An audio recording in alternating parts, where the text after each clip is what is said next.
Hi friends, happy June, happy start of Pride. I know that things are very intense in the world right now, as they have been for the past few years, so this month may feel like a tough time to embrace joy, but I still hope you're able to find some, while continuing to fight and speak up for everyone to be able to experience that same joy as well. Hey, I'm Steph, I love to read otherworldly books, and today I'm gonna do a wrap-up of all of the May things. I read some cool books, I saw some cool theater, and just a lot of things happened. So I just got back from BookNet Fest in Orlando, and I wanted to talk about that for a minute first because it was such a unique and special experience. So BookNet Fest is put on by bookish creators, and it's just a gathering of everyone who loves to read. So it brings together readers and like bookish content creators and influencers, authors, people in the industry, I think, and just everyone is treated like an equal there. They have wonderful, thoughtful panels with all sorts of voices, and there are fascinating topics there that are not being discussed anywhere else. And everyone is also just so warm and so friendly. People were bringing things to trade. I got 3 friendship bracelets and a little duck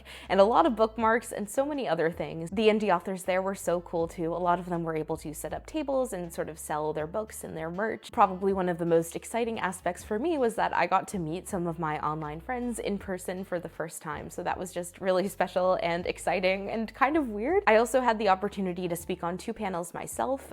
Those were the weirdest books I've ever read, and then I forget the exact name, but it was about community and care and connection in online spaces. So I loved participating in both of those panels. And then there was a game night on the first night, and I got to run trivia, and my partner came and he ran some D&D, and then there were lots of board games, and it was just so much fun. I also spent a night by the pool, and then it was in Orlando, so I did spend a day at Disney, just one day. My little sister lives in Florida, and she's turning 21, so she came down, and then the 3 of us went to Disney just for a day, and it was a very long, very successful day. So if you've never heard of BookNet Fest, I really encourage you to go because there's nothing else like it, and they just put a pre-sale up for 2025. It's again Memorial Day weekend, and it's gonna be in Orlando again. And yeah, it would be so cool to see you there. I'm actually also gonna be a panelist at VidCon this month, and it's gonna be interesting to compare and contrast those 2 experiences. I did go to Comic-Con a couple years ago, and I found that fun, but really overwhelming, and I do think that VidCon is gonna be sort of that same experience. And BookNet Fest was so intimate. But if you're going to VidCon, tell me, because I am going to be on a panel on Friday, and I would love to see you and meet you. And I don't know anyone else going, so I'm a little intimidated. I'm also attending some other really cool bookish stuff this month, which I can't tell you about quite yet, but I'm so excited to fill you in. And it's definitely going to be an exciting month. Also, just like general life update,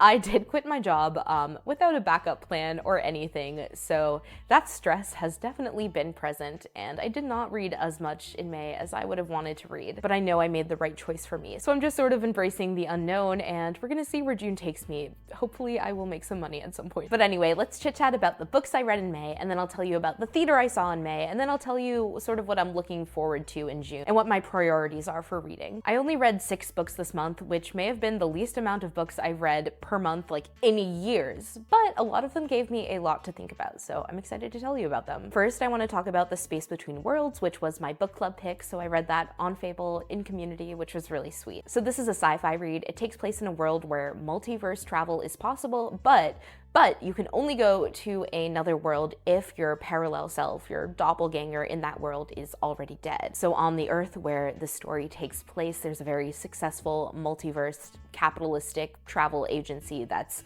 of course, looking to exploit other worlds and get data from them. And because of the rules of multiverse travel here, the people who work for this agency, or just like the time travelers, are people who are less privileged, people with marginalized identities, people who are less likely to survive. So our main character grew up in Ashtown, and then she was transported into this walled-in, glamorous, high-tech city because she has this high-tech job. And if she does the job for enough years, she's able to become a citizen of this fancy walled-in city. But she also knows that they're going to do anything they can to replace her and upgrade their tech so that they're not relying on these folks anymore. But she's done a pretty good job for herself so far. She's hungry for it, she's cunning, she has so much sapphic pining for her handler, and she's racking up worlds. Right now she's at like the top of the Traveler list because she can travel to the most amount of worlds. She also has different relationships with her family members on all of these worlds, and she was in an abusive relationship on one, so there's all these different complicating factors. But then on one day that she thinks is going to be just a normal travel day, she gets sucked into this plot, and that could unravel everything she's ever known. So yeah, it's complicated, it's messy, it's interesting, and the chapters were all pretty short, so you kind of just fly by. And it brings up these really interesting conversations around how much of your identity is innate, how much is shaped by your circumstances and the people in your life, and how much privilege you have, and so on. It does explore these really deep topics, but I thought overall the tone was pretty light. Like, there's a lot of snark and sass and humor. I thought the writing was phenomenal, and the philosophical questions that it posed were so juicy. This was a 5-star read for me, if you can't tell, and I've only had like 4 or 5 of those so far this year, so I'm really happy about this. It was definitely one of those books where my heart was just pounding the entire time, and there were so many clever twists. I was kind of reading it in chunks to comment for book club, but I just kept wanting to turn the pages, so I 100% recommend it. Next up, I want to talk about Sheine Lende. So this is by Darcie Littlebadger, who wrote Alatsoe, which I also read and loved, and this is actually a prequel to Alatsoe. So it follows Alatsoe's grandmother, which is really cool. So it takes place in the 70s in Texas. And of course, just like Alatsoe, this takes place in a fantastical version of our world. So there are magic and supernatural creatures, and the world just kind of knows about this and accepts it. Sheine is our main character, and she has the ability to communicate with animals after death. So she kind of brings back their ghosts.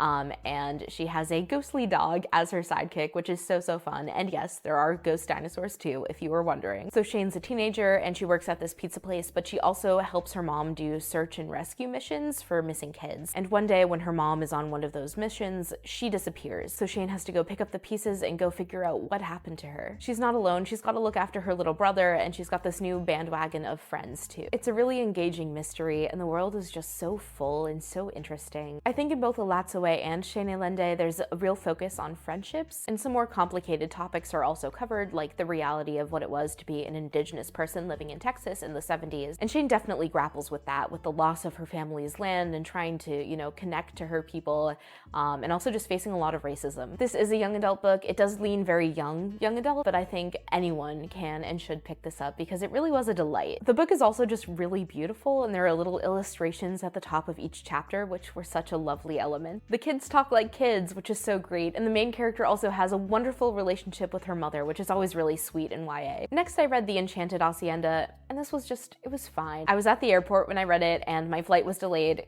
a lot, and it was very late at night, so honestly, it was what I needed. It kept me entertained, but it was very much just a contemporary romance, which is not really my thing. I went into it thinking it was going to be more magical realism, which I love, so I found that pretty disappointing, and I also just thought it was overall kind of corny and flat. So our main character, Harlow, has just had a very tough day. She had a dream job in publishing, and she was let go, and then she had this mediocre relationship with a dude named Chad who she lived with, and he's very much a Chad. That really just sums up his whole character. So she breaks it off with him. She's living in New York, but she leaves New York behind and goes back to live on her family's farm. Now her family has magical powers. All the women in her family have some sort of magical ability in relationship to flowers, and they kind of sell them out of their farm, but it's also a secret, so only like the select community knows that there's real magic there. So Harlow's sisters are all named after flowers. They all have abilities. She is named Harlow after, I think, a pile of rocks, and she does not have any magic abilities. So she's always sort of felt like the black sheep, but then her mom asked her to take over the farm for a weekend, so she's kind of thrust into this. And then, of course, a mysterious stranger appears, and she's also always wanted to write her own book, but she's never felt like the moment is right. So she's searching for her own voice and her own story alongside this like budding romance. Oh, and I don't think I mentioned the farm is in Mexico, but it didn't really seem to matter because the writing in the story didn't really feel, at least to me, grounded in the place at all. So yeah, it was cute, it was sweet. Harlow has this big like identity journey where she comes into herself and she finds her confidence and her place within her family. The love is very insta love, which may be your thing, it's not mine. But also like the other relationships were also insta love. Like she meets this grandmotherly figure and she immediately feels like she has known her whole life and she can trust her, and there was just no development of anything there. I did really enjoy getting to know about the flowers and their symbolism. All of that stuff is really interesting and juicy to me. And I thought the sisterly relationships portrayed were very, very lovely. But yeah, there just wasn't enough here for me. Everyone just kind of felt like a stereotype. They were very flat. I didn't feel like there were interesting arcs. It moved very sort of slowly. And you know the whole time how everything is going to work out with Harlow and her book and Harlow and her relationship. So there was nothing there to captivate me. But moving on though to a story that felt very innovative and that I really, really loved, let's talk about Death's Country. This was pitched to Hadestown lovers, super accurate. It is a little bit inspired by Orpheus and Eurydice too,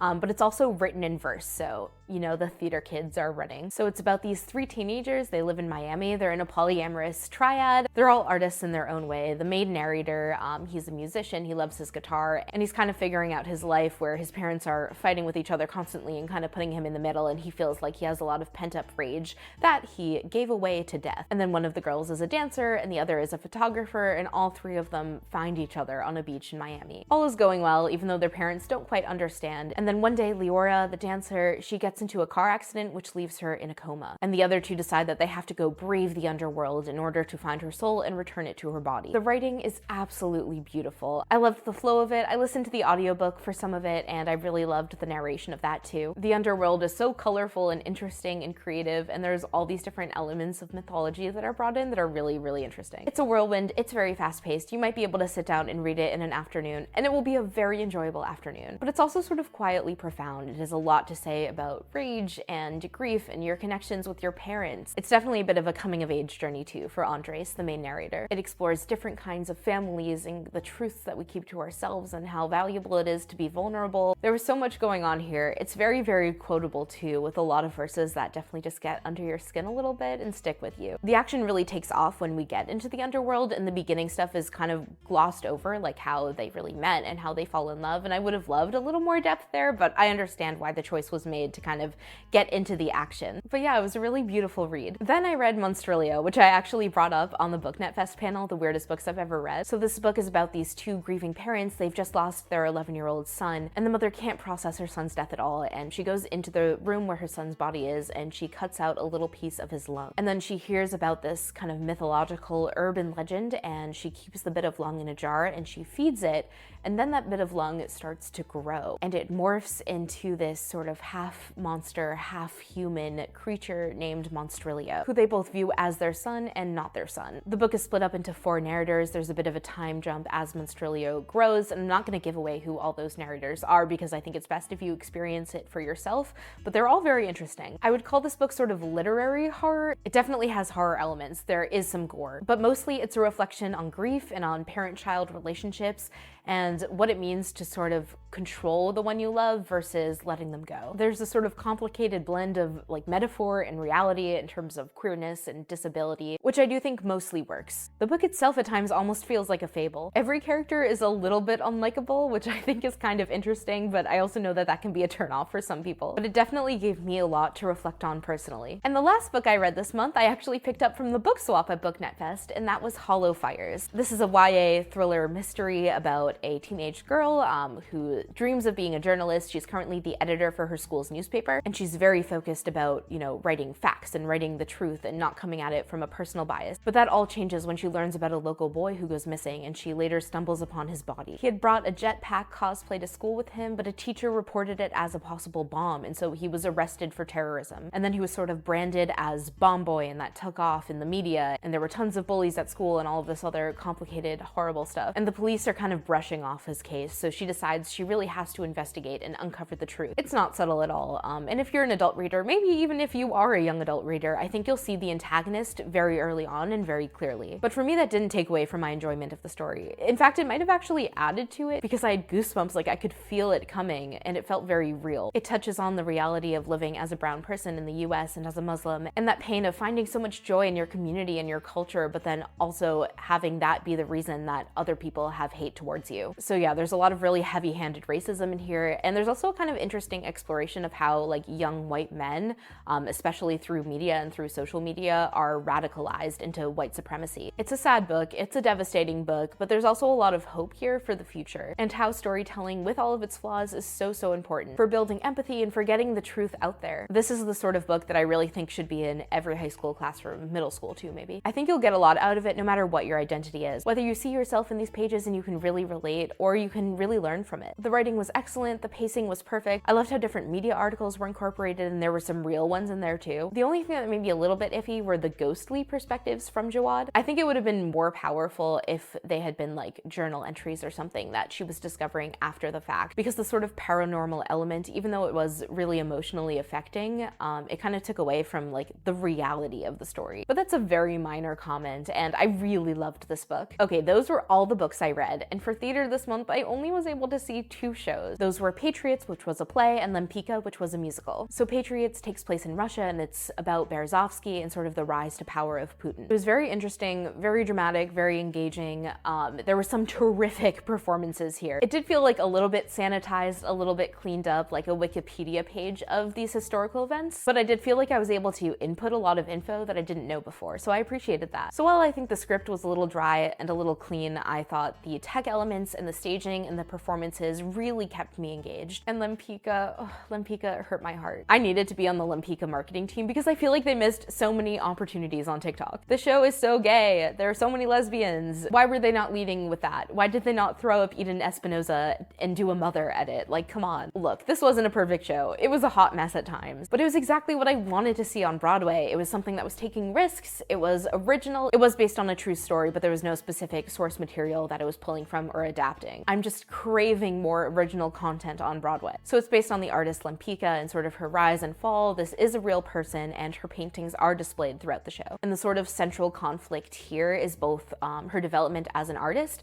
and the fact that she is a bisexual woman who is in love with 2 people at the same time. There were some freaking awesome performances here. The set was a little clustered, but really cool. The songs were super interesting. My audience, at least, was having an amazing time. The choreography didn't quite seem to fit in with everything else for me. Like, it was a little too dance competition-y, if that makes sense. And maybe the show in general needed a little bit more development before it came to Broadway, but I really wished I could have seen this one thrive because there was so much juiciness there, and I need the soundtrack ASAP. And now I have to catch up on all of the new shows. I was really hoping to see more of them before Tony Awards and even the Tony nominations. Obviously, I'm very far behind. So that transitions nicely into some of my June hopefuls. But I pretty much never buy tickets for shows in advance. I just keep entering the lotteries until I get lucky because Broadway is so expensive and so inaccessible. The lotteries make it a little bit better, but still. Okay, for June, my book club book is Gideon the Ninth, which I'm so excited about. There's a lot of lesbian energy in this video. I have read Gideon the Ninth, so this is going to be a reread, but I haven't really gotten the chance to discuss it with a lot of people, and this is the perfect book to have so many discussions about because you're trying to unravel the mystery and so much juicy foreshadowing. So yeah, that's going to be really fun. The book club is hosted on Fable, which is a book club app, and we're also going to be chatting about it sort of live in the Discord if you want to join in. And like I said, this is going to be a reread for me, so feel free to join no matter how many times you've read it. Even if you aren't currently reading it and you just want to see everyone else's comments and lurk, I get that. I've done it. I also have 3 arcs that are sort of top of my list for this month because they're all coming out in June. Honestly, I probably have more arcs that are coming out in June, but these are just the ones that are at the top of my mind. So Little Rot, which is the new dark thriller by Akwaeke Emezi, who's one of my favorite authors. This is their first thriller, and it looks really twisty and really fun, and I cannot wait to dive in. And then the Stardust Grail, which is an anti-colonial space heist. I mean, that sounds amazing. I loved this author's first book, which also took place in space, so I'm so excited for this. And then Rakesfall. I don't know this author. I don't really know anything about this book except for the fact that it was compared to This Is How You Lose the Time War. And it looks pretty weird. So those 2 things, basically,